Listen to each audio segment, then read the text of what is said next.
Hello दोस्तों, कैसे हैं आप सब। आप सभी को स्वागत है हमारे इस नए वीडियो में। दोस्तों आज हम करने वाले हैं क्लास 9th के एक्सरसाइज 2.1 के क्वेश्चन नंबर 1 को। तो चलिए वीडियो को स्टार्ट करते हैं। तो दोस्तों एक्सरसाइज 2.1 का जो फर्स्ट क्वेश्चन है इसमें दिया गया है निम्नलिखित व्यंजकों में कौन एक चर में बहुपद है और कौन कौन नहीं है, और कारण भी बताना है। तो चलिए दोस्तों स्टार्ट करते हैं। दोस्तों सबसे पहले बात कर लेते हैं इसमें कि बहुपद किसे कहते हैं।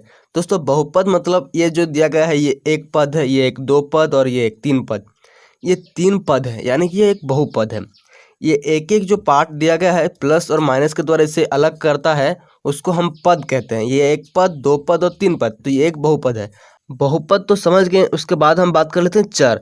दोस्तों अंग्रेजी अल्फ़ाबेट के जो A to Z होते हैं अक्षर, उसको हम चर कहते हैं मैथ में। यानी कि ये एक्स है, ये एक चर है। तो इसमें देखिए आप, इसमें सिर्फ एक्स ही एक्स है, यहाँ पर भी एक्स, यहाँ पर भी एक्स। तो ये हो गया एक चर का बहुपद। और एक चर का बहुपद होने के लिए एक और कंडीशन चाहिए कि इसका जो पावर है, चर में जो पावर दिया गया है, यहाँ पर देखिए इसका स्क्वायर है, इसका भी स्क्वायर है, तो पावर एक होल नंबर होना चाहिए। होल नंबर यानी कि पूर्ण संख्या होना चाहिए, यानी कि 0 से लेकर इन्फिनिटी तक, 0 1 2 3 4 इस तरह से इन्फिनिटी तक होना चाहिए। तो इसको हम देखते हैं कि ये एक चर में बहुपद है या नहीं। देखिए ये एक चर यानी कि इसमें सिर्फ एक ही चर है, यानी कि एक्स और एक्स ही है। एक्स के अलावा वाई भी इसमें नहीं शामिल है, यानी कि A to Z में एक्स के अलावा और दूसरा कोई अक्षर नहीं है। तो इसको हम कहेंगे एक चर में बहुपद। इसका जो दूसरा कंडीशन है वो है कि इसका पावर जो है पूर्ण संख्या होना चाहिए। तो यहाँ पर देखिए 2 है, तो ये एक पूर्ण संख्या है। तो इसको हम लिख देंगे कि यह एक चर में बहुपद है। क्वेश्चन नंबर 1 का जो पार्ट 1 है इसका आंसर हो गया दोस्तों, यह एक चर में बहुपद है। फिर हम देखते हैं दूसरे को। ये देखिए दोस्तों, ये भी एक चर में है, यानी कि एक ही चर है y, और y के अलावा इसमें कोई दूसरा चीज़ नहीं है। तो यह भी होगा एक चर में बहुपद। और दूसरा कंडीशन ये था कि इसका पावर पूर्ण संख्या होना चाहिए। तो इसमें भी देखिए इसका पावर पूर्ण संख्या है। भले ही इसका पावर एक पूर्ण संख्या नहीं है, इसका पावर √2 है। √2 का मतलब किसी का पावर अगर रूट होता है, जैसे कि मान लीजिए इस एक्स का पावर √2 है, तो इसका पावर होता है एक्स का पावर हाफ, यानी कि √2 का मतलब हाफ होता है। इसको आप लिख लीजिए कहीं।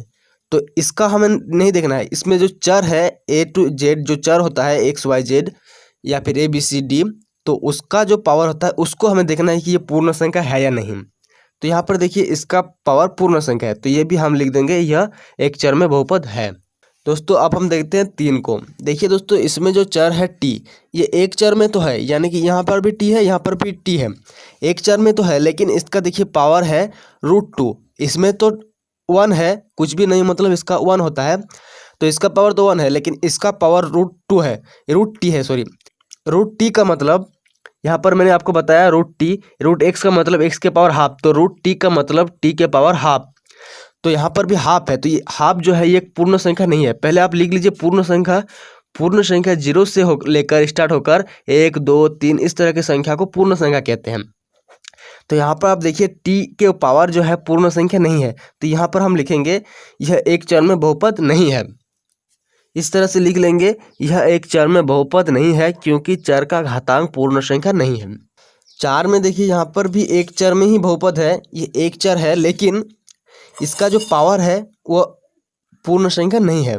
किस तरह से पूर्ण संख्या नहीं है, अब देखिए ये तो y का पावर 1 है, सही है, और यहाँ 2 के बटे में y का पावर 1 है, यानी कि कुछ नहीं मतलब 1 होता है। लेकिन इसको जब अब ऊपर ले जाएंगे, यानी कि y प्लस 2, और y को जब ऊपर ले जाएंगे तो y का पावर -1 हो जाएगा, जो कि एक पूर्ण संख्या नहीं है। तो यह यहाँ पर भी यही चीज़ सेम लिख देंगे।